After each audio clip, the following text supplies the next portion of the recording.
চন 2080 অসমৰ এটা স্পেচশিপৰ ভিতৰত এতিয়া দুজন মাত্ৰ সদস্য আছে। তাৰে এজন হ'ল স্পেচ কমাণ্ডো একে। স্পেচ কমাণ্ডো একে এজন হাইলি ট্ৰেইন কমাণ্ডো হয়, যি কেতিয়াও হাৰ মানিব শিকা নাই।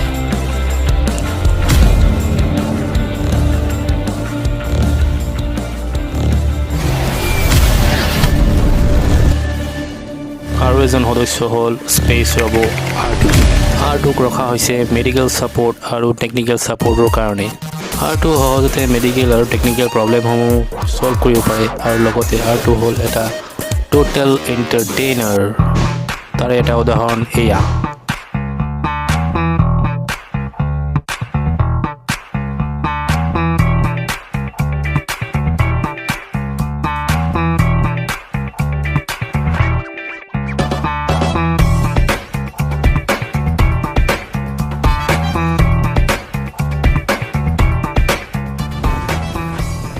স্পেচশিপৰ বাকী মেম্বাৰসমূহ গৈছে ওচৰৰ কোনোবা গ্ৰহত বিশেষ মিছনৰ কাৰণে। বৰ্তমান স্পেচশিপত বেছি মেম্বাৰ নাছিলে আৰু এইটো মুহূৰ্তৰ কাৰণে কোনোবাই বাট চাই আছিল।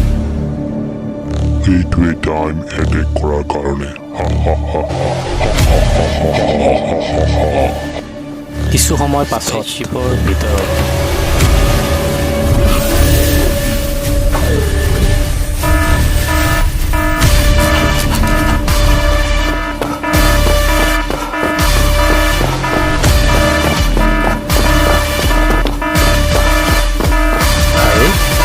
কেইটা কেনেকৈ ওলাই গ'ল? যা হওক, আগত মই এলাৰ্মটো বন্ধ কৰি লওঁ, পিছত চাম ক'ত গড়বড় হৈছে। এতিয়া এইকেইটাক ঠেলি ভিতৰত সোমাব লাগিব।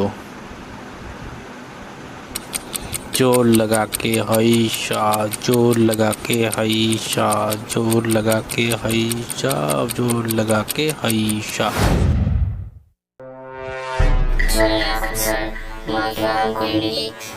জয় অসম R2।